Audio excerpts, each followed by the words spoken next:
Labs. Yun. Ano, meron sunod next, pasok. Sorry, natatagalan tayo, mag-alaw na pala. Tayo hanggang Pucha, meron tayong ano dito kamukha ni Ongbi.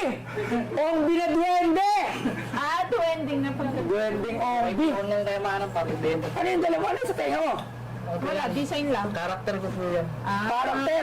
Opo. Ako po si Tenga ng SummerSlam. Tenga ng SummerSlam. Pag SummerSlam. Alright, tenga ng SummerSlam. Alright, so, sige tenga. Anong dala natin, tenga? Ano po, boss?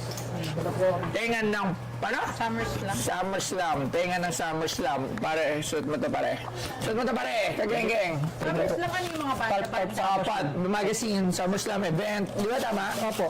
Yes. Samuran to? Opo.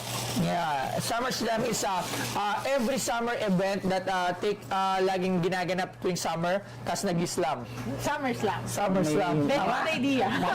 Na banda tapos Natigil siya nung nawala na yung pandemic. Natigil siya. Pero dati sa Amoranto, tsaka sa MOA. MOA Arena. Saan pa? Nagkirino na ba? Sa Rosario Pasig. Rosario Pasig. Okay, so anong dala mo sa akin, tenga? Yung laruan ko po si Dracula at si Frankie. Laruan mo. Parang kaaway yata yun Okay, so tingnan nga natin yung laruan mo. Vintage toys. Vintage. So, Halloween Paano mo naman nasabing vintage? Ano po yan?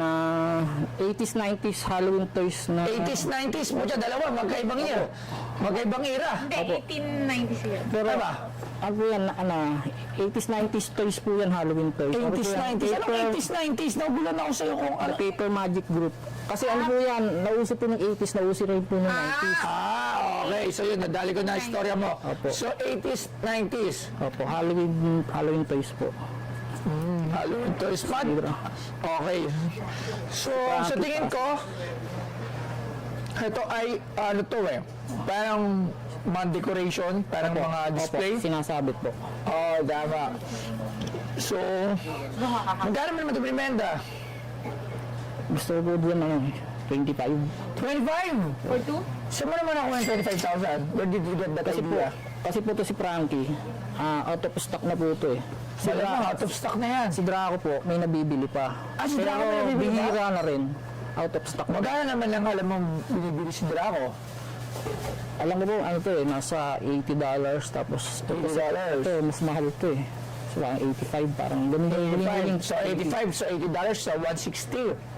So sa 160 times 54, so more or less, so mga sa 7,000 to 8,000. Alright. Eh bakit 25? Kasi po ano siya eh. Tinago. Tinanong niyo po kung ano po yung gusto kong presyo. Hindi, kaya nga, okay. Tinatanong ko lang din, where did you get the idea?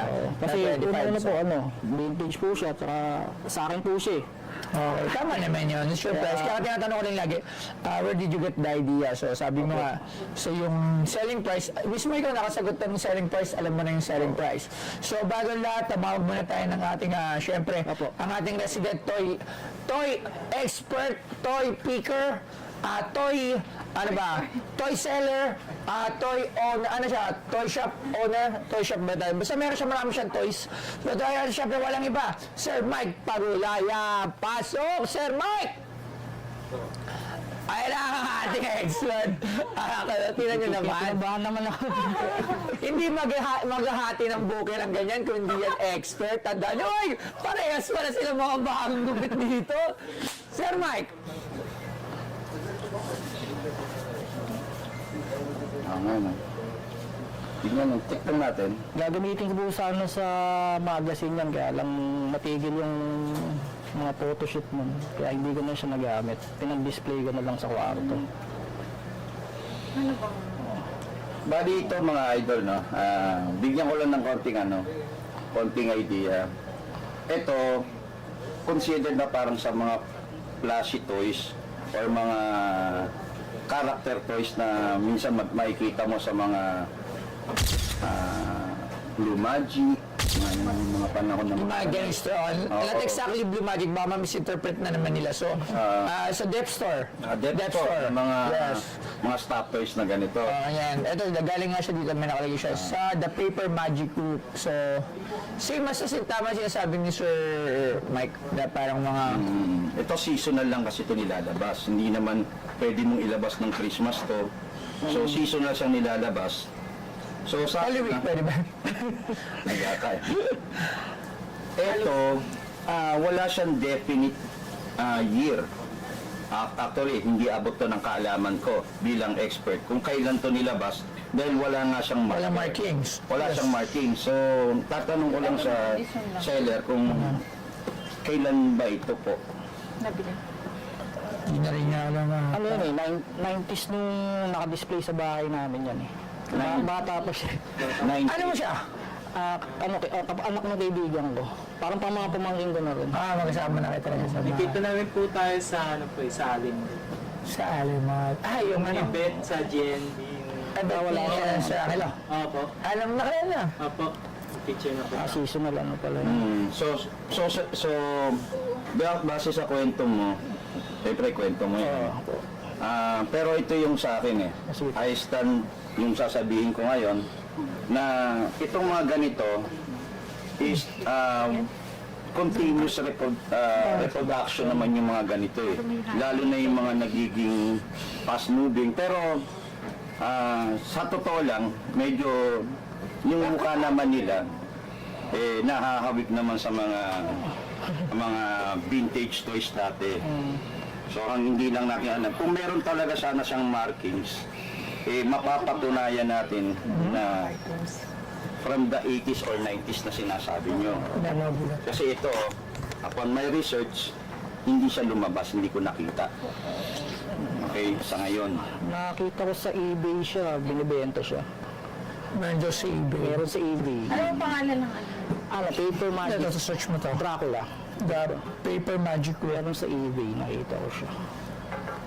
90s pa yan nung sinabit doon sa kwarto. Kasi medyo nag-i-enjoy ako sa mga ganyang karakter.